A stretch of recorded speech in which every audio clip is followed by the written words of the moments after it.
7 to 9 again. Focus here, Erica's withdrawal, social isolation. It's the real beginnings of her mental collapse, and she becomes institutionalized. So those minor chinks in the armor, the bruises, more obvious signs of physical distress representing psychological distress. Even earlier in the novel, where she was so vulnerable and she admires Changez's sense of appearing so solid, all of the language around her being otherworldly or being haunted, the language often, with hindsight, go back, it looks like the language around her describes her in a kind of ghost-like or haunted way. So selected some key passages from those pivotal chapters. He sees her, Erica was not the vivid, confident woman I knew. Do you remember her first appearance in Greece as regal, athletic and confident and healthy? She seemed to have lost weight. Her eyes darted about the bar. So she's showing, she even notices his reaction is so startled. She comments upon that. Do I look that bad? And she mentions that she's been going through a bad patch. It's happened before. It hasn't been like this since the first time after Chris died. So these 9/11 triggers trauma itself, but also that kind of opens up the neural pathways to remembering the trauma that she felt when Chris died of cancer as a young man just a few years ago. So this causes a tailspin and a downward spiral, and she describes her mental distress and unrest. My mind starts to go in circles. I can't sleep, you can't eat, you start to cry, and Changez is horrified. The reason, she says, is Chris. It's Chris, and she has some pretty dark thoughts. So we could say that a lot of foreshadowing takes place as Hamid characterizes Erica, either through Changez's descriptions or through Erica's role herself. And it seems like the writing's on the wall, right? I think some pretty dark thoughts. Well, euphemistically, she says, we know what those are. We know her pathway. We know where she ends up, at the edge of the cliff of the Hudson River. There's this almost fatalistic pathway now, and we can track that. We've talked about Changez, how his relationship with her is sometimes coercive and strange, but in this moment you feel a real sense of empathy for him because he cares deeply. He wanted to help her, he wanted to extricate her, to get her out of the maze of her psychosis. The maze is that idea of the labyrinth. She's lost within her own mental prison. She turns to him for friendship and companionship.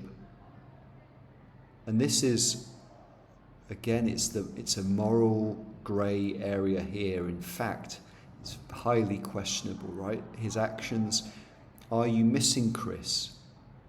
He says in friendship and companionship, yet then says, pretend I am him. And this time they have sex for the second time.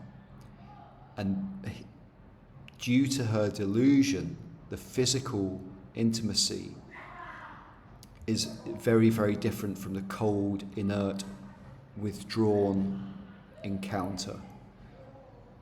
The first time at Changez's apartment, her body no longer denied mind, but she is pretending that he is Chris.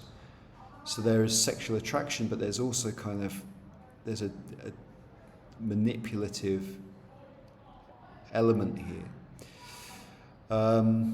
Anyway, he goes to see Erica again at her apartment. Is met by her mum, and her mum describes that she is very sick. She needs stability. She doesn't need a boyfriend, she needs a friend. her mother's tone was one of desperation. And he goes to see Erica, and she seems as though she'd had a fever, but not too bad, but tells him of the drugs she was being prescribed for her condition. And the thing that might have been a source of creative motivation, an outlet before the novel, now she can't write. Every time I try, I just get upset. It used to be cathartic when I needed to get something out that was stuck inside, but now I can't get it out. It pulls me in, you know. This idea of being pulled down, it maybe foreshadows as well the drowning, being pulled to the depths of the current of the river.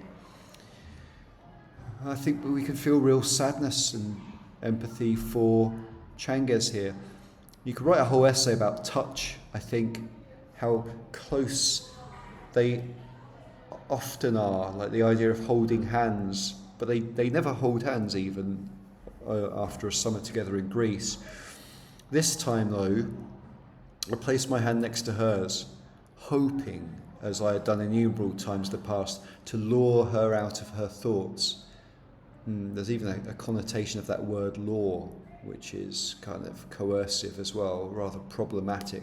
But okay, he's trying to get her out of her thoughts. Well, that's a good thing in this situation. And he looks very closely at the hands next to each other now. His healthy and brown, hers sickly and white. Again, ghost-like, separated by a distance not greater than the width of an engagement ring. There you get a sense of sort of the profound expectation or disappointment. He would so dearly love to marry her. The physical distance of an engagement ring is so minuscule, but the gulf between them emotionally now is so vast. So it's very profound, that stillness of the closeness of the hands together. She waves him away. Her mother thinks that she's bringing an end his intrusion on a conversation Erica was having with Chris. So Erica is being described as being fully delusional and withdrawn, and she is beyond his reach. She longs for Chris. His cancer made him impermanent and immortal. He's been frozen in time as the ideal romantic partner, and Changes can never supersede that. In fact, she has feelings which he approximates to religious zeal. She would not accept me as a convert. He is the authentic, the idol to worship, and he is always second best. Now here, as the seasons move from autumn to winter, Thanksgiving becomes the chill of December, and now Erica's decline is more and more pronounced. And so pathetic fallacy is used. Winter, the cooling off of emotions, the isolation, and he feels withdrawal like that of a heroin addict or someone coming off a drug. She's so intoxicated with her. After 6 weeks, he calls, he gets a message through, and she speaks and tells her that she's in a clinic, an institution. So this is a place where she has gone to be supervised with her care, and he drives out to see her. So he is committed. But the nurse wants to warn him that the person now is not like the person he remembers. She uses the language, "I'm like the shower you take before you jump into a swimming pool." Again, that kind of portentous figurative device there referring to her later drowning. So the nurse tells Changes what he already knows, really, if he was honest with himself, that she is in love with someone else. But he's in denial, of course, but this must be extremely upsetting for him. We could be very sympathetic for him at this part now. She tells him, "You're right now the hardest person for her to see, the one who upsets her the most, because you're the most real, and you make her lose her balance." It's an impossible situation. The nurse suggested that he's likely to find Erica at the end of a path that wound through the wooded grounds in a small copse on the hilltop. Well, that's where he finds her this time. That's where he will find her next time, but except not. She's absent. It is only a neat and tidy pile of her clothes at the top of the riverbank, and he can ascertain that she has thrown herself to her death, her suicide. So we see her extremely withdrawal. She's grateful, but she's not really present. And he even thinks about abducting her in one wild moment. But the last memory he has of her is her again coming back to this memory of Chris and skiing, like a moment that's frozen in time. Of she gave me a hug, afterwards stood there, but he's dead, I wanted to shout. You can see that the frustration. And of course he returns now to his office with all these preoccupations and cut a desolate figure, with angry and preoccupied with thoughts of Erica.